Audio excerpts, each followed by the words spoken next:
할렐루야. 오늘도 우리 주님의 크신 은혜와 사랑, 또 주께서 인도해 주시는 여러분 그분의 강한 인도하심이 우리 사랑하는 모든 믿음의 가족들 가운데 함께 하시기를 주의 이름으로 축원합니다. 사랑하는 여러분, 오늘 우리에게 주시는 이 누가복음의 말씀에 보면 여러분 예수님께서 10명의 나병 환자를 치료하시는 말씀이 나와 있습니다.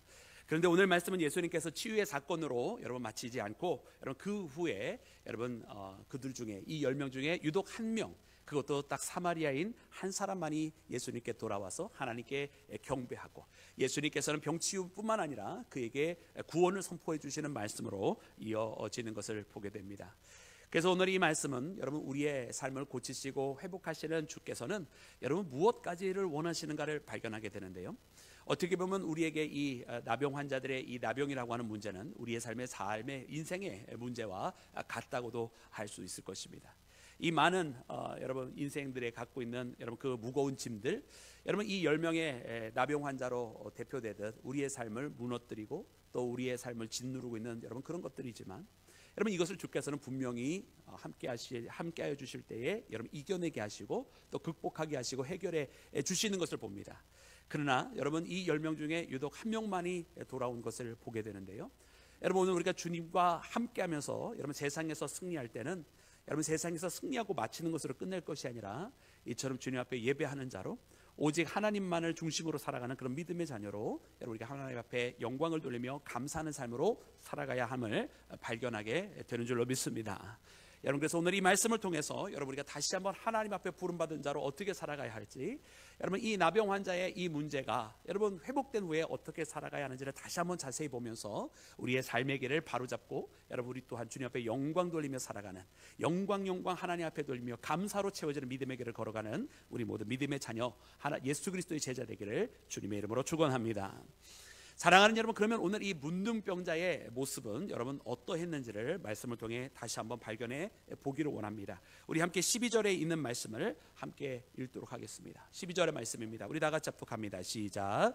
한 마을에 들어가시니 나병 환자 10명이 예수를 만나 멀리 서서. 아멘. 여러분 예수님께서 갈릴리로부터 지금 예루살렘으로 내려가시는 길 중에 있습니다. 우리 누가복음의 이 중간 부분은 바로 이 갈릴리 사역에서부터 시작해서 예루살렘으로 나아가시는 여정 가운데 있음을 여러분 우리가 일전에 함께 묵상을 한 적이 있는데요. 바로 그처럼 지금 예수님께서 여러분 예루살렘으로 가시는 길입니다. 근데 그 중에 한 마을에 여러분 들어가시게 되었는데, 여러분 거기에서 나병 환자가 여러분 예수님 앞에 여러분 청하는 거예요. 예수요, 예수 선생님이요, 우리를 불쌍히 여기소서라고. 엘레이손, 여러분 우리가 헬라어 중에 잘 아는 표현 중에 하나가 엘레이손이라고, 우리에게 궁유를 베풀어 주소서, 우리를 불쌍히 여기소서, 이런 표현인데요. 여러분 그렇게 예수님 앞에 간청하고 있는 여러분 이 나병 환자들을 보게 됩니다. 여러분 근데 이 나병 환자들의 모습을 보니까 여러분 그들의 처지를 우리가 동시에 같이 발견할 수밖에 없는 거예요. 왜냐하면 보통 이렇게 여러분 자비를 구하는 자, 궁유를 구하는 자는 여러분 가까이 와서 구하겠죠. 가까이 와서 제발 날 좀 바라봐 주시고 나의 처지를 좀 이해해 주시고 그리고 나에게 좀 도움을 허락하여 달라고 분명히 가까이 와서 청할 것입니다. 그런데 우리가 아까 12절에 읽은 말씀처럼 이 나병 환자들은 그럴 수가 없었던 것을 보게 돼요. 그들이 예수님 앞에 불쌍히 여겨달라고 지금 외치고는 있는데 여러분 그들은 멀리 서서 외칠 수밖에 없었던 것을 봅니다. 여러분 그들이 멀리 있고 싶어서 멀리 있는 상황이 아니라 그들은 멀리 있을 수밖에 없는 사람들이었던 것을 우리가 깨닫게 되는 것이죠.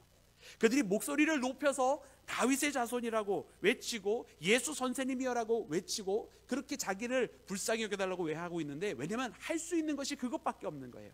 그저 목소리를 크게 해서 들리게 하는 것만이. 왜냐하면 가까이 갈 수 없는 사람들이었기 때문에, 접근조차 허락되지 않는 사람들이었기 때문에 그럴 수밖에 없었던 여러분 이 나병 환자들의 처지를 발견하게 됩니다. 그래서 실제로 이 유대인들이 가지고 있었던 그 율법에 있는 내용들을 보면 여러분 이 나병 환자들은 어떤 상황 가운데 있었습니까? 여러분 먼저 그들은요, 그들의 입술로 외쳐가지고 부정하다 그렇게 외쳐야만 하는 사람들이에요. 왜냐하면 이 나병 환자가 아닌 사람들이 무의식결에라도 가까이 올 수 없도록 스스로 자기 입술로 자기 입으로 나는 부정한 사람입니다라고 그렇게 다른 사람들에게 알려줘야 되고, 다른 사람들이 경계하도록 만들어져야 되는 그 책임이 바로 나병 환자 자신에게 있었던 사람들이란 말입니다. 여러분 이 나병 환자 걸린 것만으로도 서러울 텐데, 아니 자기 입으로 자기가 부정하다고 말을 해야 되는 사람들이라는 말이에요. 그리고 더 나아가서 여러분 그들은 실제로 의복도 깨끗한 옷을 입는 것이 허락되어지지 않았어요. 또 그럴 수도 없습니다. 왜냐하면 그 마을 공동체에서 쫓겨나야 되는 사람들이기 때문에. 오늘 말씀에도 이 마을에 들어가신다라고 예수님께서 표현하고 있는데요. 예수님께서 그 마을 안에서 이 나병 환자들을 만난 것이 아니라 이 마을 들어가는 입구 그 주변에서 이 나병 환자들을 만나게 되는 거예요. 왜냐하면 이 나병 환자들은 거기에서 이제 쫓겨나게 되고, 그리고 이게 쫓겨나면서 멀리도 못 가는 것이 뭐냐면 그들이 먹고 살 게 필요한데 여러분 먹고 살 방법이 없잖아요. 그러니까 그들은 어떻게 하느냐, 그 마을 주변에 있어서 자기들의 지인들이 나와가지고 가까이 또 못 만나니까 먹을 것을 이렇게 싸와가지고서는 멀리서 이렇게 훅 하고 던져주는 거예요. 멀리서 훅 하고 음식물을 던져주면 그렇게 자기의 지인들이 던져주는 음식을 거기서 받아 먹고 살아야 되기 때문에 마을에서도 멀리 못 떠나요. 그러면서도 마을에는 못 들어가고, 그러면서 처음 이 옷들도 점점 남루해지고, 또 심지어 깨끗하게 못 입고 이 법 자체가 그 의복을 찢어서 놔두라는 거예요. 쉽게 사람들이 알아보도록. 그리고 머리도 묶지 못하고 다 풀어헤치게. 여러분, 그러니까 나병 환자들의 모습이 보이지 않습니까? 옷은 다 찢어지고 남루해지고, 또 기우지도 못하고, 머리카락은 다 풀어 헤쳐져 있고, 남이 던져주는 음식을 먹는데 목소리를 누가 사람이 오면 부정하다고 스스로 외쳐야 돼요. 사람들은 이 소리를 듣고 나병 환자인지 알아보고서는 돌을 던져서 더 멀리 가라고. 여러분, 그렇게 그 나병 환자를 쫓아내는 그런 인생 가운데 있는 사람들이 바로 이 나병 환자였다라는 것입니다. 여러분, 그러니까 이 나병 환자들이 예수님 앞에 예수님의 도움을 받고 또 치유를 받고 싶은데 멀리 서서 그저 목소리만 높여가지고 나를 불쌍히 여기서서 외치는 이 나병 환자들의 모습을 보는 거예요. 참 너무나 안타깝지 않습니까? 여러분, 이 모습을 보면서 때로는요 우리의 모습도 발견해요. 왜냐하면은 정말 주님을 찾고 싶은 마음은 너무나 간절히 있고, 주님 만나고 싶고 주의 도우심을 받고 싶은 마음은 너무나 간절한데, 왠지 모르게 주님 앞에 더 가까이 나가지 못하는 자, 왠지 모르게 무슨 이유 때문인지 모르겠는데 이상하게 기도의 거리를 더 좁히지 못하고, 말씀의 거리를 더 좁히지 못하고, 만약 예수님을 만나면 해결될 거를 알고는 있으면서 아직도 먼 외인처럼, 마치 이 마을에서 멀리 떠나 있는 사람처럼, 그리고 예수님 앞에 더 이상 가까이 갈 수 없는 사람처럼 멀리 서서 있는, 여러분, 우리 인생들의 모습이 얼마나 많은지 몰라요. 왜 그런가 보았더니 우리 인생에도 그런 나병들이 너무나 많은 거야. 누군가에게는 자기 삶에 있는 이 가정의 문제가 자기가 가지고 있는 나병의 문제인 거지. 주님, 내가 먼저 내 가정을 돌보아야 된다고, 내 가정의 뒷지닥거리를 다 해야 되고, 내 자식들을 돌봐야 되고, 내 남편과 내 아내를 건사해야 되다 보니까 주님, 내가 어쩔 수 없이 신앙생활에 전념하지 못합니다라고. 여러분, 나만의 그런 문제들과 아픔을 가지고 있는 사람들이 얼마나 많이 있는지 몰라요. 뭐 어떤 사람들은 성격적인 결함, 성품적인 결함, 또 마음의 상처 때문에 이미 예전에 한때 열심히 하던 적이 있었으나 이제는 그 마음의 상처가 내 안에서 곪고 골마서 이제는 더 가까이 가야 된다라고 하는 건 머리로는 알아. 그래서 예수님 만나야 되고 예수님 손도 붙잡아야 되는 건 알지만은, 그러나 그 마음의 상처와 예전에 가지고 있었던 이 상처를 이기지 못하고 이 골마 터진 상처 때문에 그저 멀리서밖에 못 있는 그런 성도들도 얼마나 많이 있는지 몰라요. 그래서 그냥 주일날 잠깐 와서 예배만 쏙 드리면 쏙 사라져. 이거 왠지 남의 얘기 같지 않아서 큰일 났네. 그런 성도들이 얼마나 안타까운지 몰라요. 여러분, 주님의 마음은요, 우리도 이렇게 이런 모습을 보면 참 안타깝다고 느끼는데 주님의 마음은 얼마나 더 안타까운지 몰라요. 여러분, 이와 같은 모습을 주님은 외면하지 아니하시고 오늘 이 문둥병자 걸린 자를 고쳐주신 예수님을 우리 모두 다 만나기를 주의 이름으로 축원합니다. 그래서 사랑하는 여러분, 이 말씀을 보는데요, 참 오늘 이 말씀에 놀라운 것은 무엇이냐면, 이 말씀 가운데 이 치유의 사건은 단순한 치유의 사건이 아닌 것을 보게 돼요. 자, 사랑하는 여러분, 이제 이 치유의 사건이 벌어지기를 시작을 합니다. 여러분, 거기에는 근데 일련의 단계들이 있는 것을 봐요. 먼저 예수님께서 이렇게 하셨습니다. 우리 14절 말씀을 함께 읽어보기를 원합니다. 우리 다 같이 14절 말씀 합독합니다. 시작. 보시고 이르시되 가서 제사장들에게 너의 몸을 보이라 하셨더니 그들이 가다가 깨끗함을 받은지라. 아멘. 할렐루야. 여러분, 그들이 깨끗함을 받았습니다. 여러분, 예수님께서 그들에게 명령을 하셨어요. 자, 가서 제사장들에게 너의 몸을 보여라 라고 말씀을 하신 거죠. 여러분, 참 예수님께서는요 이렇게 치유를 하셔도 굉장히 다양한 방법으로 하시는 것 같아요. 우리가 마가복음에 나오는 문둥병자를 고쳐주실 때는 직접적으로 얼굴을 만져주시면서 여러분 그의 병을 고쳐주시잖아요. 근데 오늘은 그렇게 만져주시면서 하시지 아니하시더라고요. 오늘은 그냥 가서 제사장에게 내 몸을 보여라 그러시는 거예요. 여러분, 제사장에게 몸을 보이라는 데는 분명한 이유가 있는 것을 우리가 익히 잘 알고 있습니다. 왜냐하면 여러분, 우리가 레위기서 13장 1절과 2절 말씀, 또 14장 말씀에 보면 거기에 이 문둥병자들에 대한 이야기가 쭉 나오게 되는데, 이 문둥병자들이 나중에 이 쫓겨났다가도 다시 돌아올 수 있는 방법이 있어요. 그 방법이 뭐냐면, 정말 문둥병이 다 없어졌던가, 아니면 문둥병이라고 생각했었는데 알고 보았더니 그냥 단순한 피부병일 때 여러분, 그들이 돌아올 수가 있었거든요. 근데 이 돌아오는 이 판단, 그들이 그냥 피부병이었어, 정말로 다 나았어 라고 하는 이 판단을 누가 하는 거냐면 제사장이 하는 거였습니다. 그래서 예수님께서 가서 너의 몸을 제사장에게 보여라 라고 하신 이 말씀은 뭐냐면, 가서 너희가 다 나았음을 보여주고 그리고 다시 회복되라는 이야기예요. 여러분, 이 제사장의 회복이라고 하는 것은 제사장에게 몸을 보여주고 거기서 확인을 받고 회복되어지는 것은 그러므로 병이 나았다고 하는 증거고요. 또 회복이 되면 다시 마을로 돌아갈 수 있었으니까 사회적인 회복이고요. 그리고 더 나아가서 여러분, 더 이상 부정하다 외치지 않아도 됩니다. 그러니까 그들은 무엇이 또 회복이 되는 거예요? 영적으로, 신앙적으로 회복이 될 수 있는 길이 열려지게 되는 거예요. 여러분, 이것이 굉장히 중요한 회복입니다. 왜냐하면 우리가 잘 아는 우시아라고 하는 왕이 있잖아요. 여러분, 우시아라고 하는 이 왕이 여러분, 그의 인생의 말년에 문둥병, 그러니까 나병이 걸리게 되는데, 이 나병이 걸리니까 어떻게 됐습니까? 여러분, 그가 왕궁에도 있지 못하게 됩니다. 왕이지만서도, 왕이라 할지라도 나병에 걸린 자는 부정하기 때문에 왕궁에 있지 못하고 예루살렘 성전에서 끊어지게 되었다고 표현이 되어 있어요. 그래서 별궁에 거하게 되는 것이고요. 그리고 나중에 그 말씀해 보니까 그가 죽을 때까지 나병에 걸렸더라고 기록이 되어 있는데, 그의 마지막 묻히게 될 때 그가 그의 아버지들, 그러니까 선조들이죠, 선조들과 함께 묻히게 되는데, 그의 무덤은 어디에 있냐면 선조들의 무덤에 같이 묻히는 것이 아니라 그 곁에 묻혔더라, 이렇게 되어 있어요. 곁이라고 하는 것은 여러분, 거기에 원래 왕가의 무덤이 있는데 왕가의 무덤에 같이 묻히는 게 아니에요. 그 옆에 가까운 곳이란 뜻입니다. 그러니까 문둥병으로 죽으면 심지어 무덤도 조상들 곁에 못 가는 거였어요. 여러분, 그 정도로 심각한 것인데, 여러분, 제사장으로부터 회복이 선포되어지면 그러므로 모든 게 다 회복이 되는 겁니다. 회복이 안 되면 왕조차도 같이 함께 할 수 없게 되는 것이, 그것이 바로 이 무서운 나병에 대한 개인적인 병이 아닌 사회적이고 심지어 종교적이고 신앙적인 그런 결별이 이루어지는 것을 여러분, 우리가 이 유대 문헌들을 통해서 우리가 발견을 하고 또 성경에도 기록되어 있는 것을 우리가 보게 됩니다. 사랑하는 여러분, 그래서 예수님께서 여러분, 이들에게 말씀하신 것이 무엇입니까? 제사장에 가서 몸을 보이라는 거예요. 여러분, 우리 14절 말씀 우리가 함께 보니까 여러분, 거기에서 그들이 가다가 여러분, 그들의 몸이 깨끗해졌음을 여러분, 그들이 발견을 하게 되었어요. 사랑하는 여러분, 이 말씀을 통해서 우리는 무엇을 발견합니까? 여러분, 우리의 믿음이라고 하는 것은요, 반드시 순종함이 따라와야 된다는 거예요. 왜냐하면 오늘 말씀에도 보니까 그들이 언제 깨끗하게 되어졌어요?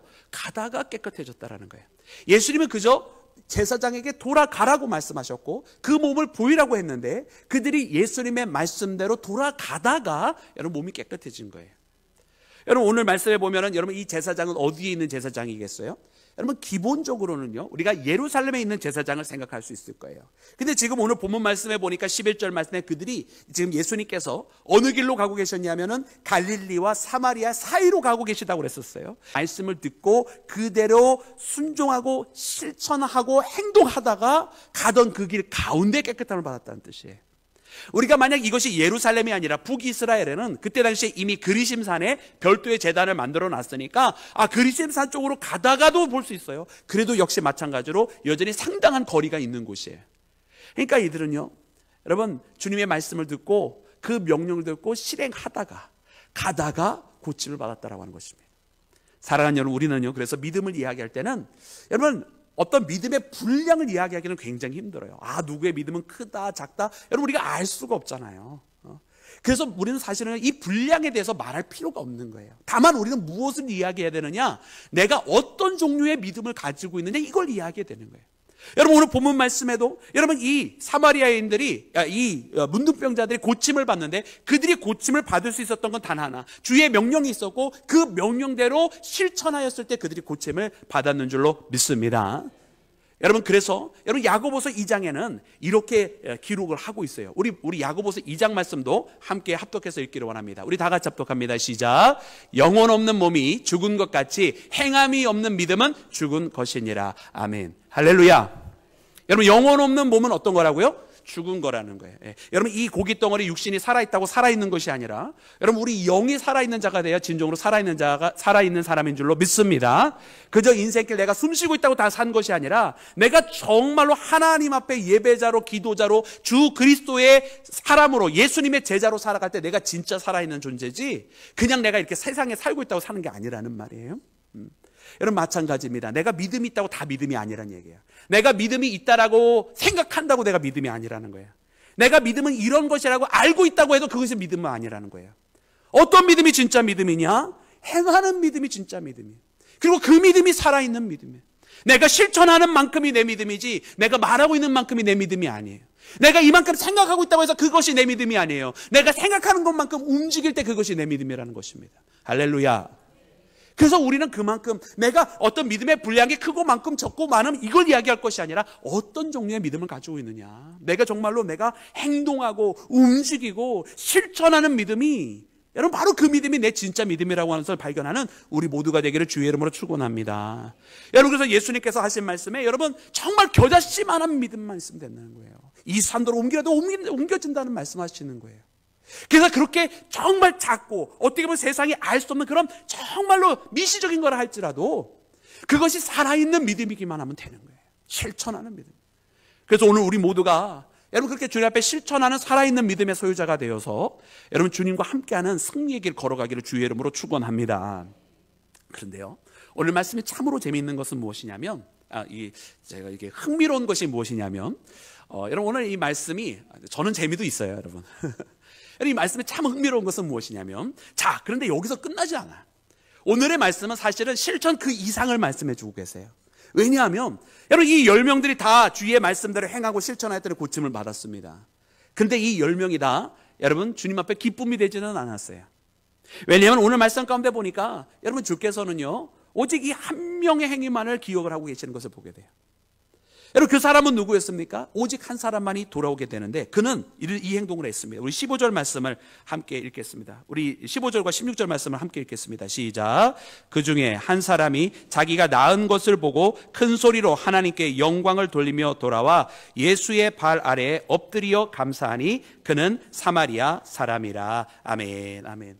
여러분 오직 한 사람만이 돌아왔습니다. 그리고 그 한 사람만이 큰 소리로 하나님께 영광을 돌렸습니다.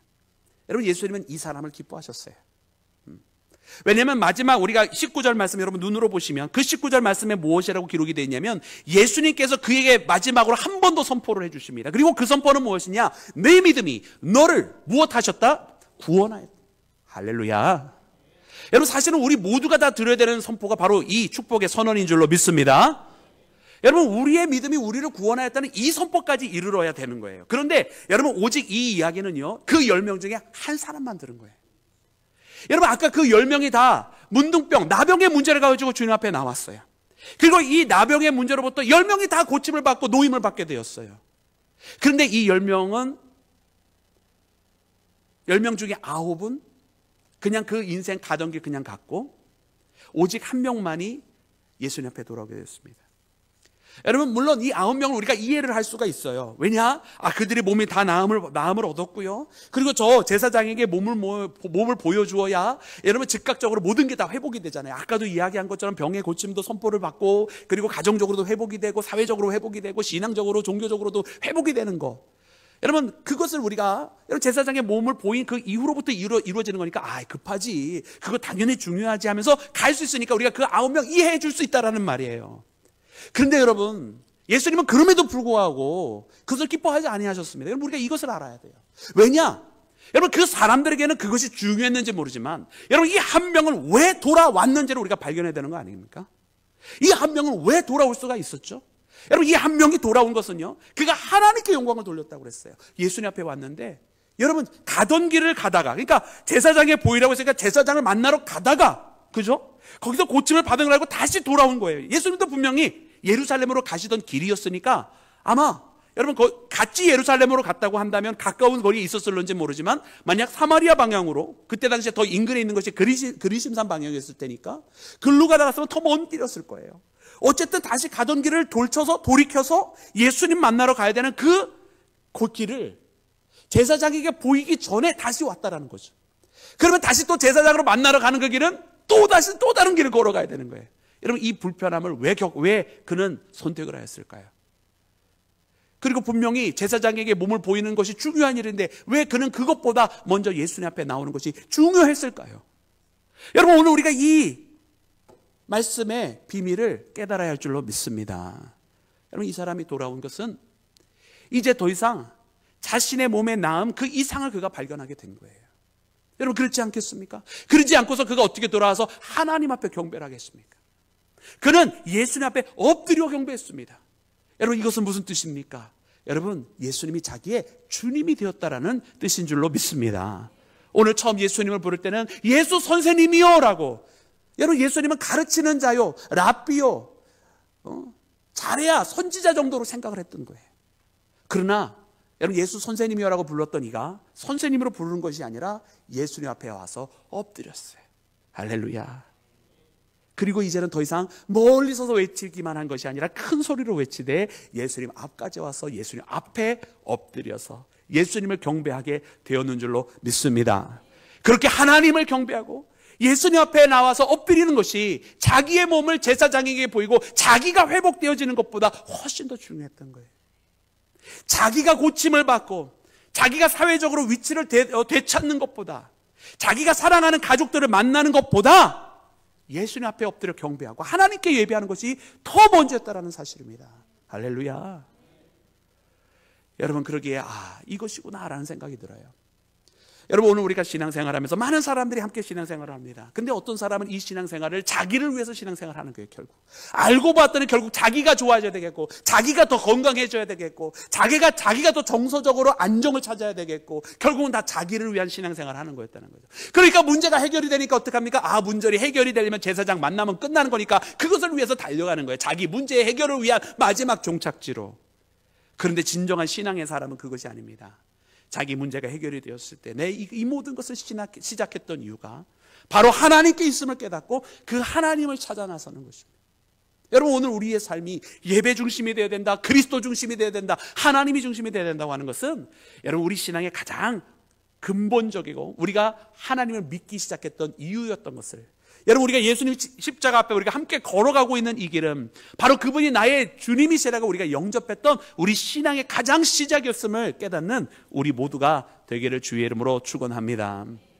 그렇기 때문에 내 믿음이 너를 구원하였다 말씀해 주시는 거예요. 여러분, 우리의 믿음의 시작은 순종으로 시작을 한다 이야기했어요. 순종으로 시작해서 우리의 마지막은 우리의 삶 자체가 그렇게 하나님 중심, 예수님 중심으로 변화되는 것입니다. 순종했다가 내 문제가 해결이 되니까 홀랑 내 원래 가던 인생길 걸어가는 것이 아니란 말입니다. 여러분, 오늘 우리의 삶이 여러분 힘들고 무거운 여러 가지 무거운 것들 다 이기고 극복하게 되게 되는 그때에도 여전히 주님을 사랑하여 주님 앞에 나오는 믿음의 자녀가 되기를 주의 이름으로 축원합니다. 사랑하는 여러분, 이 모든 것들을 바라보면서 이렇게 우리의 믿음이 더 깊어지고 결국은 우리가 순종으로 시작하는 것뿐만 아니라 나아가서 근본적으로 우리의 삶 자체가 예수님과 함께하는 하나님 중심의 삶을 우리가 살아가는 것인데, 여러분, 그럼 이 모든 것들 중에 여러분 이 모든 것 가운데 말씀하시는 예수님은 과연 어떤 여러분 주님이셨는가? 여러분, 오늘 말씀해 보니까 여러분 이렇게 우리에게 가르쳐주고 계세요. 여러분, 예수님이 하신 말씀 우리 17절과 18절 말씀을 함께 읽어보도록 하겠습니다. 우리 다 같이 합독합니다. 시작. 예수께서 대답하여 이르시되 10사람이 다 깨끗함을 받지 아니하였느냐? 그 9은 어디에 있느냐? 이 이방인 외에는 하나님께 영광을 돌리러 돌아온 자가 없느냐 하시고. 아멘. 여러분, 예수님께서요 안타까워하셨습니다. 아니, 10명이 다 고침을 받지 아니하였느냐? 여러분, 몇 명이 다 고침을 받았어요? 10명.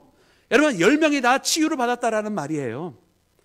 여러분, 그런데 누구만 돌아왔어요? 사마리아인 한 명만 돌아왔어요.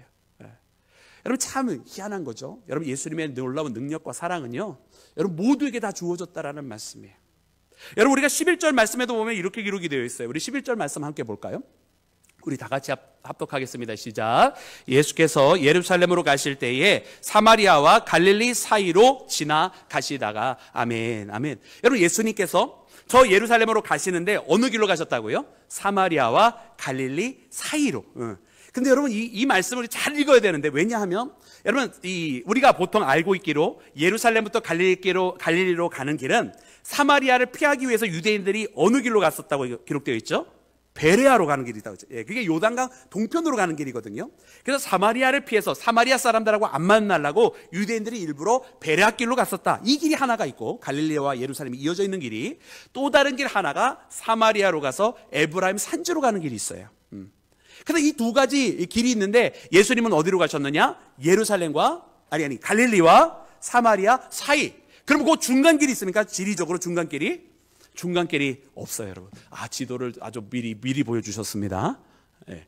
여러분, 그러면 예수님은 어떻게 가신 거냐? 여러분, 이 지도를 보여주시기 전에 우리 그 다이아그램 먼저 보여주시기 바랍니다. 다이아그램에 보면 거기에 여러분, 이 오늘 본문 말씀에 그 사이라고 하는 길이 뭐라고 되어 있냐면 디아메손이라고 기록이 되어 있어요. 디아메손. 그런데 이 디아는 이제 우리가 영어로 하면 in the midst of 이렇게 해석이 되는데, 그 in에 해당하는 전치사가 이제 디아고, 그리고 그 가운데라고 혹은 사이라고 표현된 메손의 원형이 이제 메소스라고 하는 바로 이 단어입니다. 이 단어 보면 여러분, 이 다이아그램의 이제 색깔이 이제 빈도수인데, 여러분, 이 빈도수를 따라 보면 그 사이라고 하는 뜻이 무엇으로 제일 많이 써있냐면 가운데라고 하는 표현으로 쓰여져 있어요.